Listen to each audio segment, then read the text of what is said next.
Olá, agradecido a Deus nosso Pai e a Jesus e a espiritualidade amiga de nossa casa, estamos juntos mais uma vez para fazermos reflexões em conjunto. É uma grande oportunidade sempre esse contato nosso, estarmos em contato com o Evangelho e para poder proporcionar reflexões em conjunto. Por quê? A minha única vantagem é que eu estudo antes, mas nessas reflexões em conjunto, a gente volta a visitar o Evangelho, volta a visitar capítulos, que talvez já tenha algum tempo em que a gente não tenha mais conversado sobre ele ou lido sobre ele, porque o estudo, vocês sabem, do Evangelho segundo o Espiritismo é um estudo permanente. A cada vez que a gente passa e vai estudar pontos que já estudamos antes, a nossa compreensão melhora. Então, por isso, agradecidos por essa oportunidade, vamos em conjunto. E hoje nos coube aqui falar ainda que lá no fim do capítulo número 25, buscai e achareis.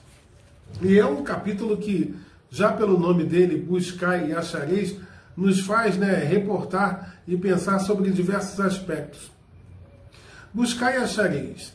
Quem procura algo, envida esforços. Quer dizer, a gente sempre empreende um grande trabalho quando a gente procura por algo, Por exemplo, se a gente perde alguma coisa dentro da nossa casa, se a gente perde um objeto, aí a gente começa a revirar as coisas, dá um trabalho. Quando a gente vai se surpreendendo, quando a gente verifica que passaram horas e a gente está procurando tal objeto, às vezes o encontra naquele momento, mas se persistirmos, nós vamos acabar encontrando no dia seguinte ou uma semana depois, porque nós empreendemos o esforço da busca desse determinado objeto.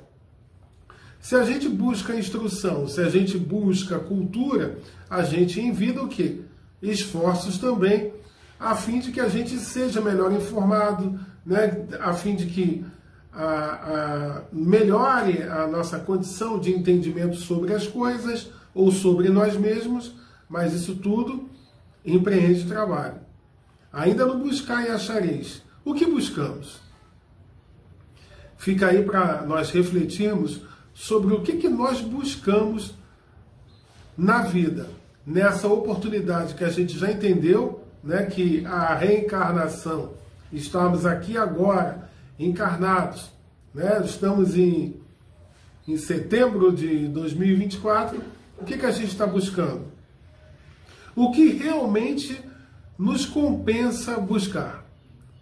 O que é compensatório buscar? Buscamos o que é transitório ou o que levaremos conosco após o perecimento do nosso corpo físico. O que estamos buscando? Coisas momentâneas agora ou buscando coisas para a eternidade? Bom, nós vivemos num planeta material. Precisamos buscar algo que envolva a matéria. Mas nós nunca podemos esquecer de que nós somos espíritos. Somos espíritos envoltos num corpo de carne. Então somos espíritos que neste momento estamos encarnados. Então o que a gente precisa buscar? A gente precisa buscar coisas que sustentem esse nosso corpo físico, mas também precisamos buscar aquilo que vai alimentar o nosso espírito. Então as primeiras reflexões que a gente tem com o título desse capítulo número 25, buscar e achareis. Tudo aquilo que a gente procura com afinco, a gente acaba encontrando. Então, o que nós precisamos encontrar? Aí a gente precisa entender que nós não podemos perder tempo. Nós temos o livre-arbítrio, mas precisamos utilizá-lo da melhor forma possível. Por isso que a gente busca entendimento, por isso que a gente busca se evangelizar, por isso que a gente passeia várias vezes nesses capítulos do Evangelho, para que a gente possa internalizar e verificar qual é a direção que Jesus, nosso mestre, nosso guia, nos aponta. Jesus é o espírito da mais alta luz que a Terra conhece. É o governador espiritual do nosso planeta. Portanto, seus ensinamentos, justamente são aqueles que nos fazem nos elevarmos, né? E nos coube, nesse finzinho do capítulo número 25, conversar sobre os itens 9 a 11, e que se refere a não vos afadigueis pela posse do ouro. Vejam bem esse título. Não vos afadigueis pela posse do ouro.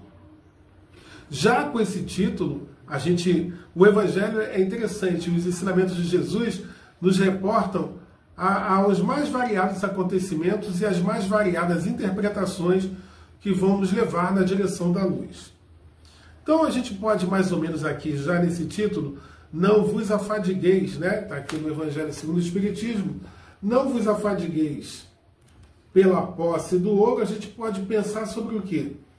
Não nos desgastemos tanto pelos bens materiais. Procuremos enriquecer o espírito. A gente perde muito tempo, a gente queima horas, queima energia só pensando em adquirir bens materiais, em adquirir postos, adquirir títulos, adquirir bem-estar material. Bom, não há nada demais a gente correr atrás dessas coisas, né? Mas só que, como disse um pouco antes, nós não podemos nos esquecer que somos espíritos. Espíritos que, por ora, estamos encarnados no planeta Terra, um planeta material. Então, não vos afadigueis pela posse do ouro, não nos desgastemos tanto pelos bens materiais. Procuremos enriquecer o espírito. E o nosso espírito precisa se enriquecer. E é justamente por isso que o nosso Pai misericordioso nos dá essas múltiplas oportunidades de retorno aqui, para que a gente possa se melhorar e fazermos o melhor. Bom, nós como criaturas de Deus, nosso Pai, nós precisamos colaborar com a sua criação, precisamos colaborar com a sua obra, preservando tudo aquilo que foi construído por Ele. E como é que a gente consegue ajudar, colaborar nessa obra? Quando a gente se evangeliza, porque aí a gente entende que estamos aqui uns pelos outros. A gente entende de fato o que a gente precisa valorizar. Volto a repetir que nós não vamos desdenhar da matéria, pois precisamos dela para aqui realmente encarnarmos e vivermos novas experiências que vão nos levar à luz. Não podemos desperdiçar o tempo, mas precisamos entender que precisamos cuidar do espírito. Então a gente, ainda nisso aqui, antes que a gente leia o item 9, como eu disse, esse título ele nos leva às mais variadas interpretações. Muitos se frustram, se infelicitam para conquistar o que a sociedade chama de ser bem-sucedido. Para o subir na vida, entre aspas, né, passam por cima de pessoas. Infelizmente, alguns irmãos têm determinado tipo de atitude assim. E quanto mais lutam para ter, esquecem o ser. Mais uma vez repetindo, precisamos realmente lutar para conquistar. Nós trabalhamos para quê? Conquistarmos o conforto, conquistarmos o nosso carro, a nossa casa própria, a nossa casa de praia, usar boas roupas, nos alimentarmos bem, mas só que para nós não é só isso que basta, porque muitos irmãos ainda estão só detidos aí, diante olhos, só mentalizando, pensando e batalhando por isso, pela matéria. Mas, como a gente falou um pouquinho antes, lá, levemos o que temos de melhor ao próximo. E o que nós temos de melhor para dar para o próximo? A nossa melhora. A nossa melhora enquanto individualidade, o nosso olhar melhor para o nosso irmão e vê-lo como um igual. Aí sim, nós vamos melhorar a nossa qualidade de vida. Porque a qualidade de vida, o que ela significa? Significa ter tudo de bom dos bens materiais, um excelente plano de saúde, férias, viagens, tudo coisa muito boa e interessante que a gente batalha para ter, mas não é só isso. Qualidade de vida é o respeito para que a gente tem para com o nosso Pai, para com a natureza, para o mundo em que vivemos e para com as pessoas que neste mesmo planeta habitam, pelo respeito que passamos a ter, pela consideração e pelo verdadeiro amor que precisa ser treinado por nós. Então vamos ler aqui o item de número 9, que diz aqui: não vos afadigueis por possuir ouro ou prata, ou qualquer outra moeda em vossos bolsos. Não prepareis saco para a viagem, nem 2 fatos, nem calçados, nem cajados, porquanto aquele que trabalha merece ser sustentado. Naquele tempo, Jesus, conversando, com os seus discípulos, seria o início da jornada desses irmãos de espalhar a boa nova. Naquele tempo, poucas pessoas viajavam grandes distâncias. E para que esses irmãos discípulos de Jesus pudessem fazer grandes viagens, ele nos recomendou que não levassem bens materiais. Poderiam, no meio do caminho, no deserto, por várias partes que passassem, e já, como eu disse, eram raras as viagens naquele tempo, eles poderiam também ser roubados. Jesus fala aí que eles levassem apenas os bens que o ladrão não rouba, mas para eles levarem somente os valores espirituais. Então, no meio da estrada, poderiam ser roubados, poderiam também ser mortos, por esses mesmos meliantes. E também outro fato, já que eles visitariam outros povoados, entrariam em outros recintos e outras residências, para que a ausência desses bens não causassem impactos a essas pessoas que viriam a receber esses apóstolos. Porque naquele tempo, naquelas viagens que se empreendiam, era comum, pelos costumes daquela época, costumes patriarcais do Oriente, de que nos fala o Evangelho. Naquela época, eles eram recebidos no meio do caminho, eram recebidos em várias casas, em várias residências, e muitas das vezes os donos dessas residências, em alguns casos, barganhavam, viam que aquela comitiva, vamos dizer assim, estava andando com vários pertences, coisas valorosas, porque naquele momento a gente não pode comparar com hoje, mas você levar alguma moeda, saco para viagem, calçados, eram coisas valiosas, cajados, eram coisas valiosas e poderiam acabar sendo objetos de troca. E o que os nossos irmãos precisavam levar, os discípulos de Jesus? Levar valores espirituais por onde passassem. Então, para que não acendesse essa chama em algumas pessoas que os receberiam e barganhar, Jesus recomendou que eles fossem nessas longas distâncias sem nada, sem, vamos dizer, sem provisões. Então era Jesus aconselhando os seus apóstolos no trabalho de divulgação da Boa Nova, mas com esse cuidado. E quando ele diz aqui, ainda no item 9, para não levar nada disso, porquanto aquele que trabalha merece ser sustentado. Sustentado por quem? Fica a pergunta, por quem esses apóstolos seriam sustentados? Aí a gente, estudando, e a gente chega à conclusão de que quem cumpre a vontade de Deus evolui e progride. Então, essa sustentação seria a sustentação espiritual. Porque quando a gente pratica o bem, quando a gente difunde o bem, quando a gente percebe que nós precisamos exercer a caridade, a gente percebe que através disso a gente tem conquistas espirituais. Mas não vamos fazer a caridade, não vamos espalhar o bem, já pensando nesses retornos. Façamos de coração, façamos com entendimento e façamos com a fé raciocinada.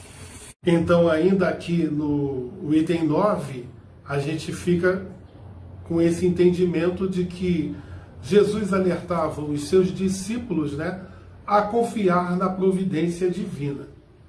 Então, nós precisamos, e sem ostentação também, mais uma outra interpretação que a gente pode passar do Evangelho, que a gente vá difundir, né, a boa nova, mas a gente completa aqui as ideias no item 10, que diz assim: ao entrardes em qualquer cidade ou aldeia, procurai saber quem é digno de vos hospedar, e ficai na sua casa até que partais de novo.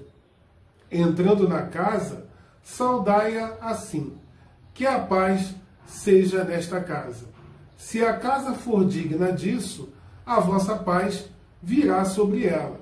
Se não o for, a vossa paz voltará para nós. Então, fica aqui mais uma vez, mais um entendimento de que nós levemos a paz aonde formos. No lar, no trabalho, na vizinhança, em família, no trato para com o próximo. Devemos nos esforçar para querermos o bem das pessoas, sejam elas quais forem, pois toda ação tem uma reação. Nós desejamos o bem ao próximo, de fato? Nós temos conseguido seguir esses ensinamentos do Mestre Jesus, de desejar o bem? Muitas das vezes a gente está vendo o noticiário e vê irmãos que erraram, né? Cometeram atos abomináveis que nós não concordamos, mas que talvez possam ter sido os atos nossos lá para trás, lá no passado, quem sabe? E hoje a gente, graças a Deus, não precisa, a gente teve o entendimento, a gente teve o esforço, nós envidamos um esforço grande através do nosso trabalho de melhora e hoje a gente já não vibra mais nessa faixa.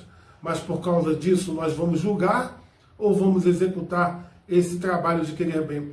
Mas como, Edivaldo, vamos querer bem a quem faz o mal aos outros, ou faça o mal a nós, ou a nossa família, ou os nossos amigos? Precisamos entender que o irmão, naquele momento, está envolto em ignorância, assim como nós ainda continuamos. Volto a dizer, podemos não estar mais nesse patamar de ignorância que o irmão incorre, mas ainda temos muita coisa ainda pela frente para podermos resolver em nós. Mas se nós já vivenciamos essas experiências e não precisamos voltar lá atrás para saber que sim ou não, a gente precisa entender daqui para frente, mas perceber que Deus é misericordioso e que nem sempre a gente andou no caminho dos acertos, né? Justamente pelos erros que cometemos, a gente volta e vem aqui numa nova encarnação. Então a gente pode, nesse trabalho de amor, oferecer a nossa prece, o valor de uma prece, para que o irmão esteja cada vez mais para frente, menos equivocado. Esse é um grande trabalho de amor que precisamos empreender. Então, fica aí mais uma reflexão.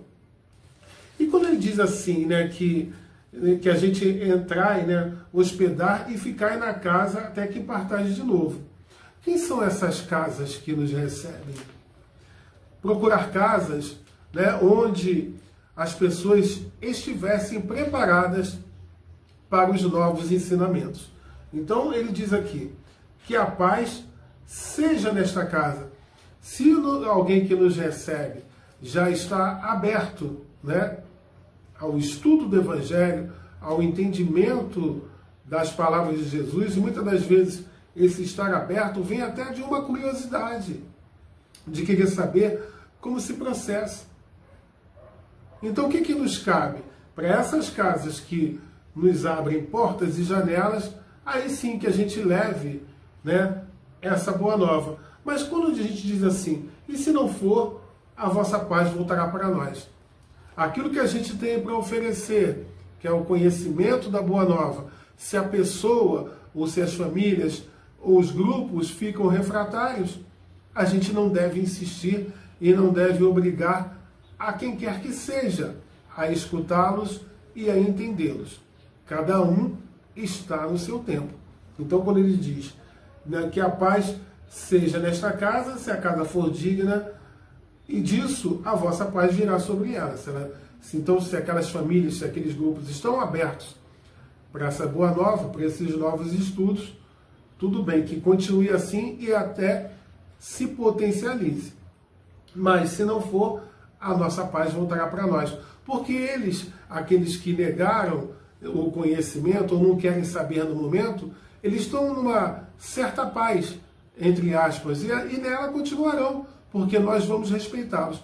E, mais ainda, vamos estender benefícios a essas famílias, elas não precisam saber, esses grupos não precisam saber, mas estejamos impressos por eles também, para que se esclareçam. Porque precisamos lembrar de uma coisa, não há ninguém pronto. E se a gente está nesse trabalho de levar a boa nova, de visitar esses grupos, é porque nós também temos necessidade de esclarecimento.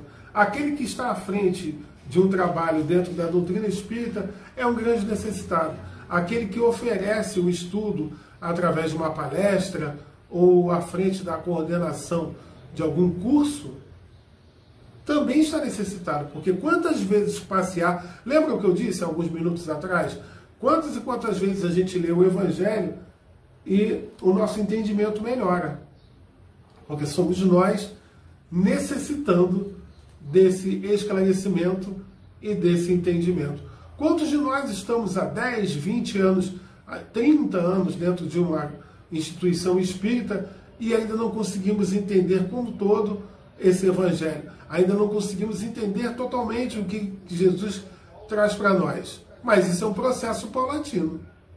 A gente dá continuidade aqui no item 10, lendo o seguinte: quando alguém não vos queira receber, nem escutar, sacudi ao sair dessa casa ou cidade a poeira dos vossos pés.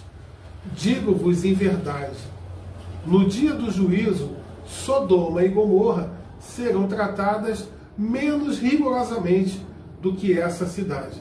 Está em Mateus, capítulo 10, versículos 9 a 15. Tudo isso que a gente leu aqui está em Mateus. Então, aos que não aceitassem esses novos ensinamentos, os discípulos não deveriam insistir, não forçar esse conhecimento.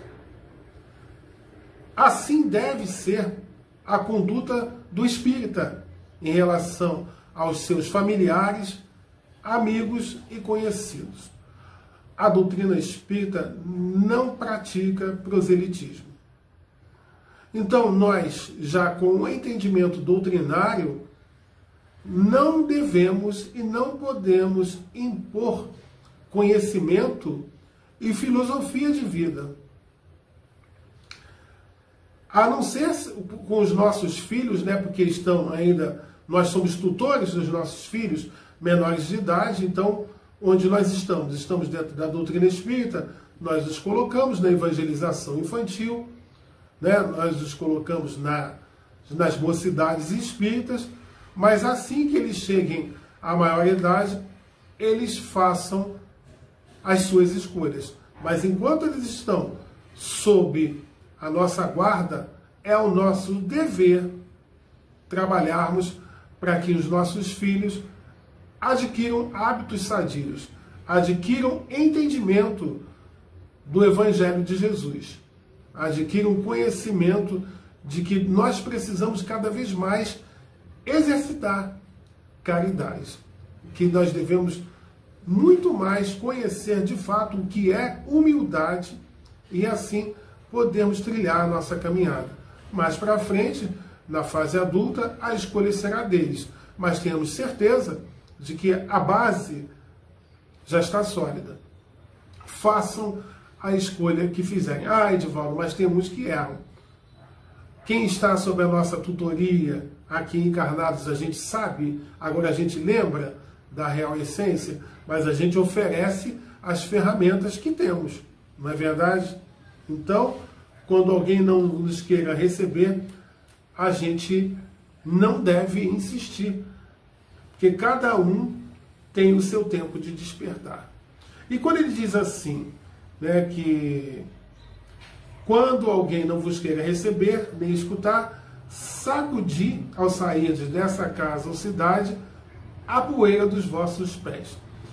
Não devemos guardar mágoas, nem rancor, e devemos continuar seguindo em paz, em alegria e com fé. Quantas e quantas vezes, eu mesmo já fui abordado algumas vezes, as pessoas com curiosidade, perguntando, geralmente, por exemplo, assuntos em que deixam as pessoas mais fragilizadas são a falta de saúde ou o desencarne de um ente querido, e já fui abordado algumas vezes por pessoas que não pertencem à doutrina espírita ou nem conhecem nada, mas fala, você aí que fala com os espíritos, qual a explicação que você tem para me dar? Bom, alguém me solicitou uma informação. E muitas das vezes, quando a gente começa a falar, a pessoa nos manda parar, nos manda calar. Já vivenciei isso. Eu devo ficar com raiva da pessoa que me cortou, a própria pessoa que me perguntou, porque não fui eu que fui abordá-la a respeito disso? Não. Preciso continuar minha caminhada confiante, com fé e com alegria, respeitando o tempo de cada um. A pessoa está no meio das suas dores, teve a sua curiosidade, mas mesmo na sua aflição, ainda não tem condições de entender certas verdades trazidas pelo Mestre, né? Então, muitos ainda não entendem assim. Talvez as atinjam de alguma forma, porque a ignorância de cada um de nós, né? Então, vou ficar com raiva. Então, esse sacudir a poeira dos pés, vamos esquecer, deixa lá para trás. Quem sabe amanhã essa pessoa não volte a nos procurar, ou peça para nos acompanhar até a instituição espírita. A gente de bom grado leva, mas quando alguém nos solicita. Nós, espíritas, temos os nossos meios de comunicação.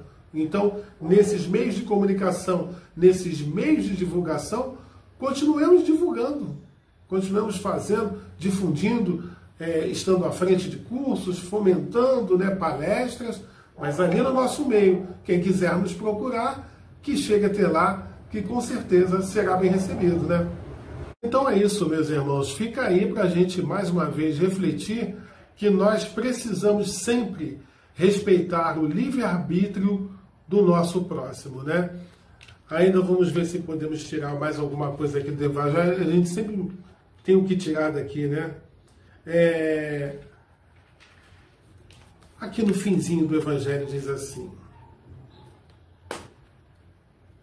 mesmo diz hoje o Espiritismo a seus adeptos, não violenteis nenhuma consciência, a ninguém forceis para que deixe a sua crença, a fim de adotar a vossa.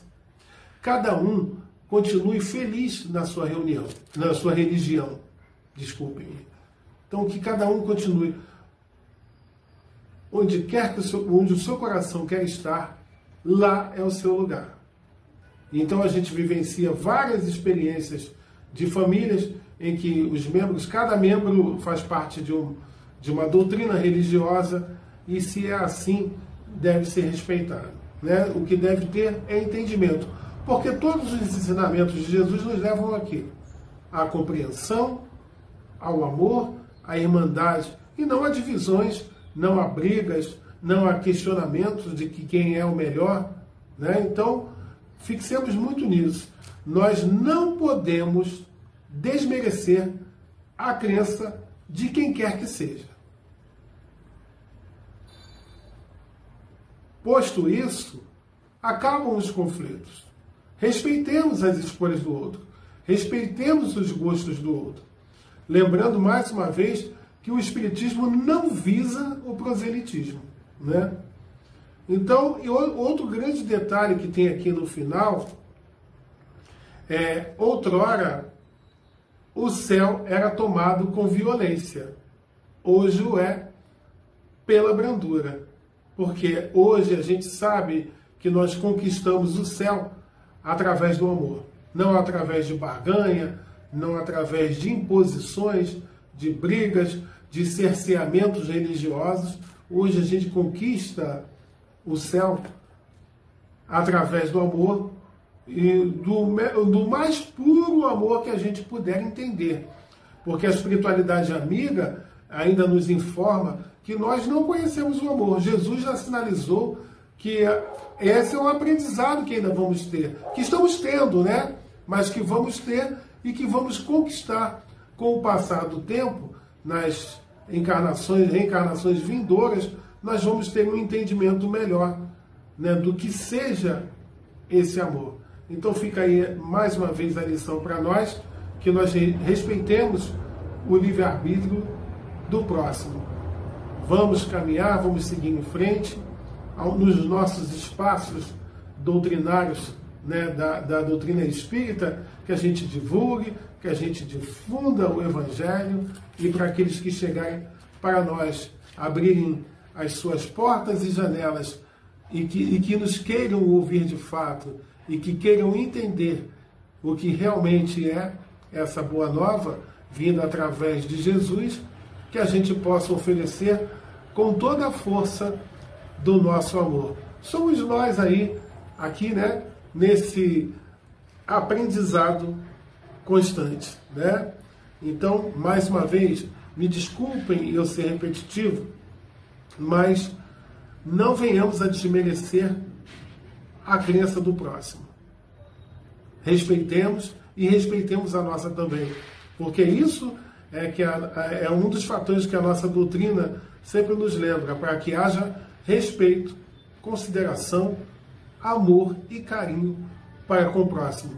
Nossa conversa já está terminando, passou bem rápido, nós temos um tempo, né, para essa conversação, e esse tempo aí está acabando. Eu desejo para vocês sempre felicidades, bênçãos, e sempre garra e vontade de estudar e de se evangelizar. E a casa sempre oferece muitos, mais variados cursos, né, a começar do curso básico do Espiritismo 1 e 2. É só você chegar se você realmente estiver com o coração aberto e vontade de aprender. Um grande abraço fraterno para vocês e até a próxima oportunidade.